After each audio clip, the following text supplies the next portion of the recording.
ఇప్పటికి రాత్రికి బియ్యం పెట్టు ఒకటికి, మళ్ళీ వంకాయలు టమాటాలు ఉన్నాయవాడు, అవి లేకపోతే పప్పు.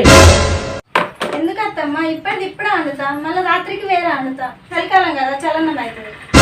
పెళ్ళై 10 దినాలు అయితే నాకే మర్రపడుతున్నావా? పొద్దు కడితే ఒకటే కాయాడు, సిలిండర్ గ్యాస్ వేస్ట్ అవుతుంది. సరే అత్తమ్మ నువ్వు చెప్పినట్టు వండుతా. అప్పు మా అత్తకు బాగానే ఉంది.